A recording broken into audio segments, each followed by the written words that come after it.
দর্শক, এই মুহূর্তে আমরা ট্রেন যাত্রার খবর জানবো। ঈদের স্বস্তিতে রাজধানী ছাড়ছেন ট্রেন যাত্রীরা। কমলাপুর রেল স্টেশনে আছেন আমাদের সহকর্মী মাহাদি সেকেন্দার। এই মুহূর্তে যুক্ত হচ্ছি তার সঙ্গে। মাহাদি, কিছুক্ষণ আগের খবরে আপনি আমাদেরকে জানাচ্ছিলেন নির্বিঘ্নে ট্রেন যাত্রা করছে, রাজধানী ছাড়ছে মানুষ। কি অবস্থা দেখতে পাচ্ছেন এই মুহূর্তে? কমলাপুর রেল স্টেশন থেকে সময় মতো ট্রেন ছেড়ে যাচ্ছে এবং এই মুহূর্তে কিন্তু আরও একটি ট্রেন তার নিজ গন্তব্যে ছেড়ে যাচ্ছে, জামালপুর এক্সপ্রেস, যেটি ভুয়াপুরের উদ্দেশ্যে ছেড়ে যাচ্ছে। এবং এই ট্রেনটি কিন্তু একদম 9:20 এসে প্ল্যাটফর্মে এসেছে এবং এটির সময় ছিল 10টায় ছেড়ে যাওয়ার, 10 মিনিট বিলম্বে ছেড়ে যাচ্ছে। তবে প্ল্যাটফর্মে কিন্তু এসেছে অনেক আগে এবং যাত্রী যারা ছিলেন প্ল্যাটফর্মে তারা তাদের আসন বুঝে পেয়েছেন এবং কোনো ঝুঁই ঝামেলা ছাড়াই কিন্তু তারা তাদের এই ট্রেনের নিজ আসনে বসেছেন। ট্রেনটি ছেড়ে যাচ্ছে এবং কোনো অতিরিক্ত যাত্রীর চাপও নেই। এবং এই মুহূর্তে কমলাপুর রেল স্টেশনে যে প্ল্যাটফর্মগুলো রয়েছে, আমি আছি প্ল্যাটফর্ম 4-এ, এর পাশাপাশি অন্যান্য যে প্ল্যাটফর্ম সেখানেও কিন্তু যাত্রীর চাপ নেই। এবং 10:15 পঞ্চগড় এক্সপ্রেস ছেড়ে যাবে। কোয়ালিটি সম্পন্ন আন্তর্জাতিক মানের still bar CSRM, committed for better still.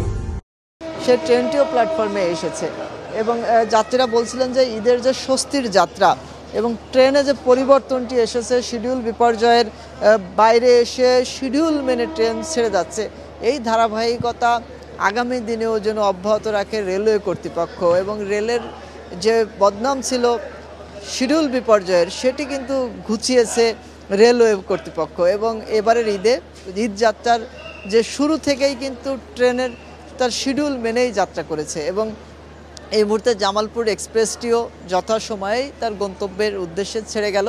এবং এই মুহূর্তে যদি আমি কমলাপুর রেল স্টেশনের বাইরের চিত্রের কথা বলি, সেখানে কিন্তু যানজটের তীব্রতা কিছুটা বেড়েছে এবং এইটি সায়দাবাদ যাত্রাবাড়ি কেন্দ্রিক যে সড়ক রয়েছে কমলাপুর রেলওয়ে স্টেশন কেন্দ্রিক, সে জায়গায় যানবাহনের চাপ কিছুটা বেড়েছে। এবং এই অভ্যন্তরে কমলাপুর রেলওয়ে স্টেশনের মধ্যে যদি যাত্রীরা প্রবেশ করতে চান, তাহলে তাদের যে সড়ক পথগুলো তারা ব্যবহার করবেন সেগুলোতে কিছুটা সময় হাতে নিয়েই তাদের আসতে হবে, কেননা বেলা বাড়ার সাথে সাথে যানবাহনের পরিমাণও বেড়েছে, যে কারণে কিছুটা যানজটেও পড়তে হচ্ছে। এবং কমলাপুর রেলওয়ে স্টেশনের প্রবেশ মুখ দিয়ে কিন্তু কয়েকটি চেকপোস্ট অতিক্রম করেই এই প্ল্যাটফর্মের মধ্যে আসতে হচ্ছে যাত্রীদের। এবং যাদের টিকিট রয়েছে তারাই শুধু আসতে পারছেন। এবং অন্যান্য সময় যেমনটি থাকে যে টিকিট ছাড়াও অনেকে প্ল্যাটফর্মে চলে আসেন এবং তারা ভিড় করেন প্ল্যাটফর্ম কেন্দ্রিক এই এলাকাতে, এবার কিন্তু সে চিত্রটিও নেই। এবং যেহেতু 9 দিনের টানা ছুটি, অনেক আগে থেকেই কিন্তু অগ্রিম যে ঈদ যাত্রা সেটি যাত্রীরা করেছেন, যে কারণে এই সময় এসে কিন্তু খুব বেশি চাপ নেই। সকাল 9টার দিকে কিছুটা যাত্রীর চাপ ছিল, তবে 10টার এই সময় কিন্তু প্ল্যাটফর্মগুলো একদমই ফাঁকা বলবো, খুবই কম সংখ্যক যাত্রীর এখানে উপস্থিতি রয়েছে।